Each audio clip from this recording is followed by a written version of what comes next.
Maayong bungkag mga kapag-asa. Ito na naman tayo magbibigay ng update. Ayun yung ating mga siyamo mga kapag-asa, no? So may mga makukulit talaga kahit sinabit mo na yung kainan nila, isa pumapatong pa rin, no? So ayan na sila guys, makakapal na yung kanilang mga balahibo. So hindi na natin sila masyadong bibigyan ng ilaw, no? Sa gabi na lang. Pero ayan sila, no? So, ito na yung update ng ating mga siyamo. So may mga makukulit talaga kahit binibigyan na ng pagkain sa loob, lumalabas pa din. Ayan sila.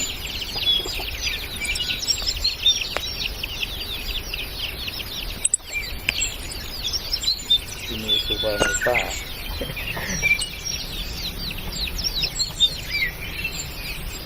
So parang kailan lang guys, no? So binigyan natin sila ng Twins Vita Plus guys, no? Para magkaroon sila ng maintained electrolytes sa kanilang katawan, no? Hindi naman natin sila mini-maintain talaga ng mga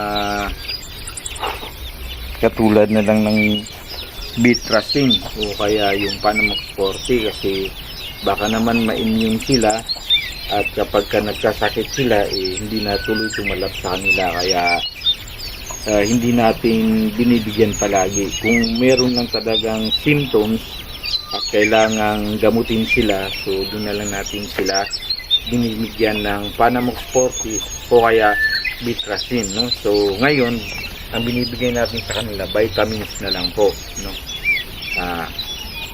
Siguro mga isang buwan pa at mag-wet feeding na po tayo sa kanila, no? Kasi magastos po yung dry feeding.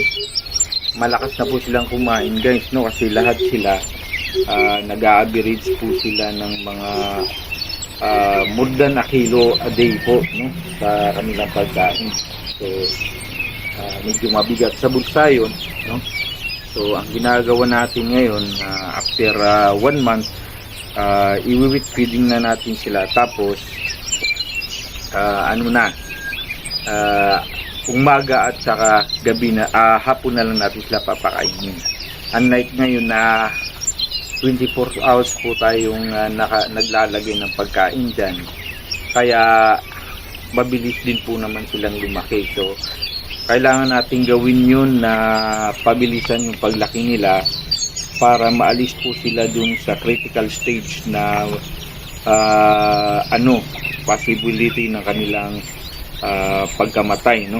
So sabi ko nga, kailangan nating ilisin yung percentage ng kanilang mortality rate. Kaya kailangan mabilisan na kapag mga sisiw pa lang sila, is kailangan mabilis din yung paglaki nila para mas earlier yung pagprotekta nila sa kanilang mga sarili. Ngayon, pag nakikita na natin na medyo protected na sila, so doon na naman natin i-reduce, no, yung kanilang pagbibigay natin ng commercial feed sa kanila. So matataasan na natin yung ratio, no? So siguro 70% na darak at saka 30% na lang na feed, no? So tapos vitamins na lang. So yun po yung gagawin natin. Ayan, ito naman yung ating mga upgraded na native chicken guys, no? Bibilis nilang lumaki guys, no? Para sa akin, sa observation ko is naungusan pa nila sa paglaki yung mga siyamo natin, no? So ayan. So masaya tayo guys na kukunti lang yung kumbaga yung mortality rate natin sa ating mga sisiw, no? Kasi nga vaccinated sila at saka pag nakikita naman natin na may mga symptoms ng sipon, is agad-agad na binibigyan kaagad natin ng mga gamot. At saka yung cleanliness din ng kanilang brooder guys is na-assist din yung kanilang mga ng cleanliness dahil dun sa inilagay natin na mga sawdust, no? Yun yung kumbaga nagpapawala ng amoy ng brooder nila, kasi nga yung kanilang mga ipot, yung kanilang mga ibak is na-address naman ng sawdust na inilagay natin, no? So ayan. So kapag yung kanilang tubig guys at saka yung kanilang pagkain is nahaluan na ng sawdust, is regular naman nating linilinis yan, no? Sinikip natin palagi para matanggal natin yung mga dumi at resume na naman sila sa pagkain, no? Kasi itong portion na ito na kanilang brooder guys, hindi ko pa naibibitin yung kanilang mga kainan, no? Pero in the future lalagyan naman natin, ibibitin na po natin yan para ma-minimize po yung kanilang yung paghahalo-halo ng sawdust dun sa kanilang mga pagkain. Ayan guys, no? So probably itong mga breeded na native chicken na to guys is for meat lang talaga to sila, no? Kasi meron tayong itinalaga talaga na for stable eggs production yung ating Black Astrolorp at saka yung ating Rhode Island Red, no? So ito namang Siamo at saka upgraded native chicken is ito naman yung meat production natin. At saka mas masarap ito, no? Kasi alam naman natin native at saka in-upgrade na natin sila, so mas malalaman at malalaki na po yung kanilang mga meat po, no? Yung kanilang mga katawan. So very suitable po dun sa meat production. Yan sila guys, no? Although magbi-breed naman po tayo ng magtitira naman po tayo ng pambreeding nito, at saka likely ang possible na ating ibibinta for meat production is yung po mga lalaki, no? So magtitira po tayo ng breeding, pang-breeding na lalaki, pang-materialis po at saka babae po, no? So the rest po is ibibinta na po natin sila. So nakakatuwa guys, nakakalimang na tinitingnan sila habang busy at nag-aagawan sa pagkain, lalo na kapag alam mo na very active sila, no? At wala silang mga sakit, no? Although may mortality rate naman itong upgraded native chicken natin, sabilang ko po meron po tayong casualty na mga 6 po, no? 6 po sila. So yun po yung ibinigay na sa atin na pasubra po, no? Kumbaga free lang yung pong nung napisa po sila is sa mga prematured pa po, no? May mga lumpo na. So lahat po yun hindi po nakasurvive, at meron po tayong isa o dalawa na sinipod po, no? So hindi po natin na-address yun. So nagkaroon talaga tayo ng casualty. Hindi po siya may iwasan talaga sa pag-aalaga po ng manok guys, no? So bibihira na lang po yung may perfect na zero mortality rate tayo, hindi po hindi mangyari yun. Meron po talagang magiging casualty po, no? So ang ginagawa na lang natin para ma-minimize po yun is kailangan may programa po talaga tayo sa pagpapakain sa kanila, sa cleanliness na kanilang brooder, sa kanilang mga vitamins, at lalong-lalo na po doon kapag nakikita natin may symptoms po na po, i-address na po kaagad natin. Huwag na nating hayaan na lumala po, no? Ito naman po yung ating mga Black Astrolorp guys, no? So meron po tayong kamuntikan na kung matatandaan nyo po, 5 lang po yung ating Black Astrolorp, no? So ito na po sila ngayon. So meron na po din tayong kamuntikan na po, no? Na maging casualties, no? Sinipon po siya. So agad-agad nating pinainom po ng Panamox 40 na tablet po. So ayan siya po. Siya yung pinakamaliit. Nabansot po siya.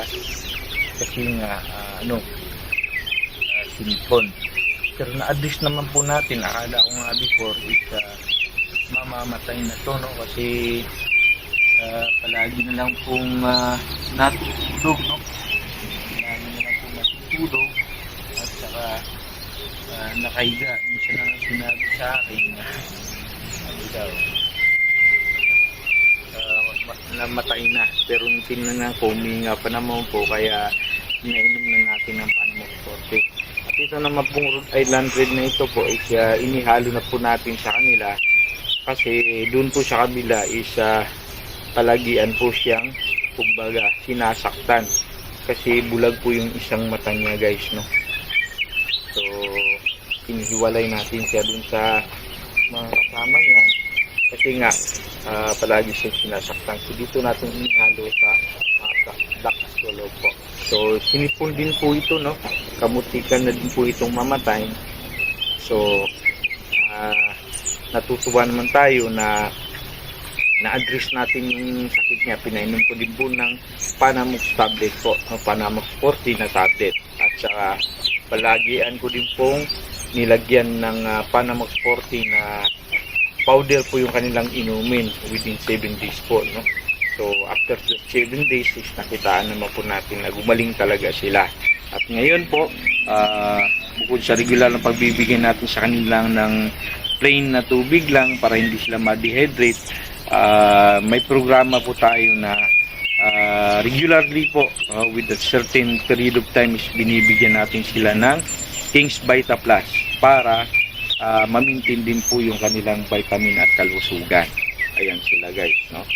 So ito yung pang table egg production natin, no? So in the future, no, dadamihin natin sila para mas madami na po yung magbibigay sa atin ng table eggs na sabihin na natin siguro semi-organic kasi hindi naman pure talaga maging organic kasi binibigyan naman natin sila ng feeds, no? Pero at least, guys, no, we are growing our own food, no? So pag may sobra-sobra, so baka pwede natin ibigta sila, guys. Ito po yung update natin sa ating mga pagmamanok, guys, no? So I'm glad na wala pang casualty yung ating black astrolorp. So doon lang talaga tayo nagkaroon ng casualty sa ating mga upgraded na native chicken po. Even po doon sa ating mga Shamu is wala din po silang naging casualties, no?